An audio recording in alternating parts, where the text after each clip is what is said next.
Hanya Dialah Allah. Refleksi pagi 2632. Rasul Paulus telah mengungkapkan bahwa Allah Bapa di dalam Yesus Kristus adalah penguasa satu-satunya, Raja di atas segala raja, dan Tuan di atas segala tuan. Ungkapan apa lagi yang disampaikan Rasul Paulus tentang Allah? Mari simak 1 Timotius 6 ayat 16a. Dialah satu-satunya yang tidak takluk kepada maut, bersemayam dalam terang yang tak terhampiri. Saudara-saudara, Allah Bapa yang menyatakan dirinya dalam Yesus Kristus itu memang Allah yang Maha Agung dan Maha Besar. Dialah Allah yang kekal dan abadi, yang secara hakiki tidak takluk kepada maut. Dialah Allah yang bersemayam di dalam terang yang tidak terhampiri. Dialah Allah yang menciptakan segala sesuatu, baik yang di langit maupun yang di bumi. Saudara-saudara, ungkapan tentang kebesaran dan keagungan Allah Bapa dalam Yesus Kristus yang telah disampaikan oleh Rasul Paulus itu adalah keyakinan dasar iman Kristiani yang tidaklah boleh goyah selamanya. Di dalam keabadian, Allah berdaulat atas segala sesuatu, seperti yang diungkapkan Raja Daud di Mazmur 103 ayat 19. Tuhan sudah menegakkan tahtanya di sorga, dan kerajaannya berkuasa atas segala sesuatu. Oleh karena itu, marilah kita menyerukan Mazmur 95 ayat 6 dan 7. Marilah kita sujud menyembah, berlutut di hadapan Tuhan yang menjadikan kita. Sebab Dialah Allah kita, dan kitalah umat gembalaannya dan kawanan domba tuntunan tangannya. Mari kita sujud menyembah Allah kita.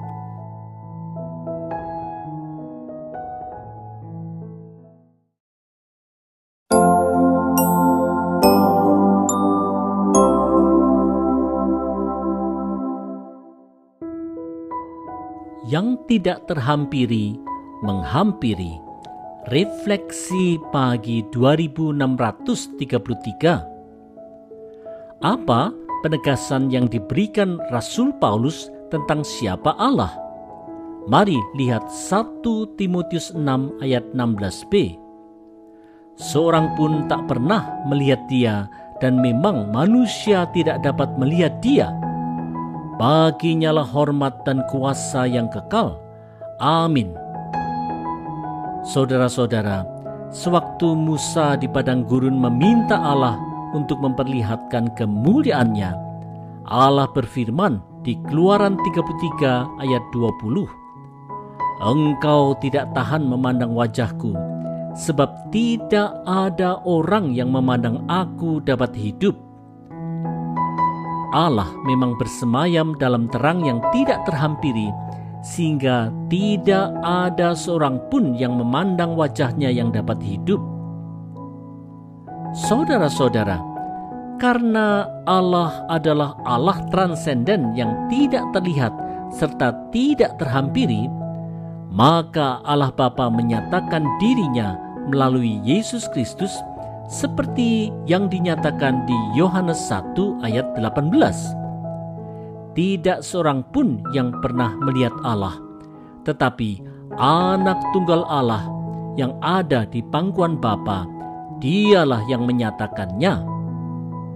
Allah telah berinkarnasi menjadi manusia dalam diri Yesus Kristus, Sang Immanuel.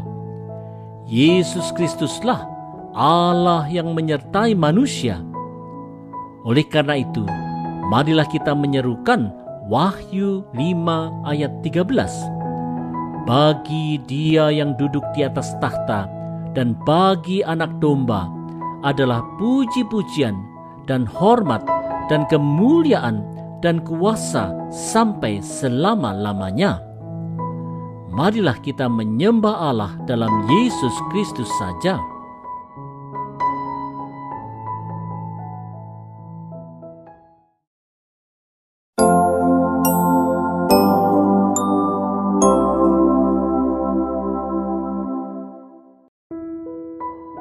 anugerah menikmati kekayaan.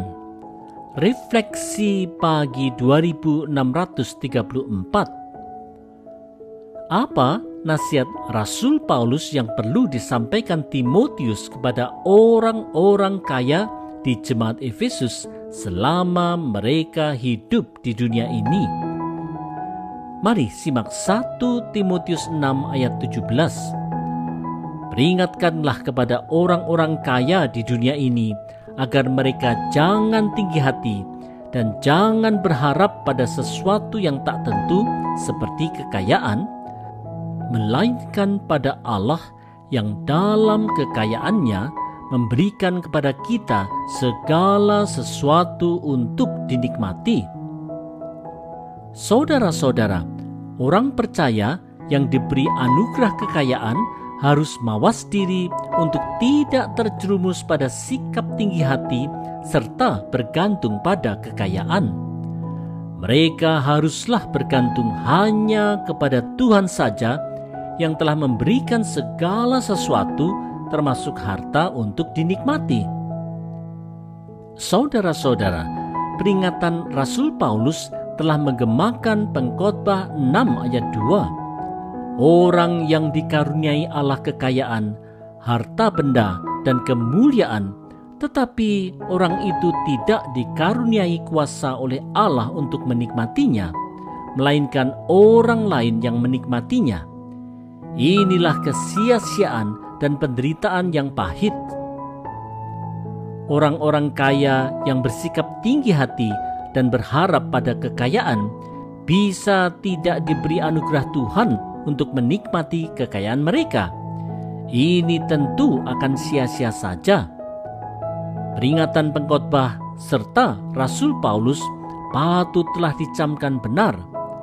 Hanya di dalam kerendahan hati yang didasarkan pengharapan kepada Tuhan saja, Tuhan menjadikan orang-orang kaya untuk menikmati kekayaan dengan menjadi saluran berkat-Nya.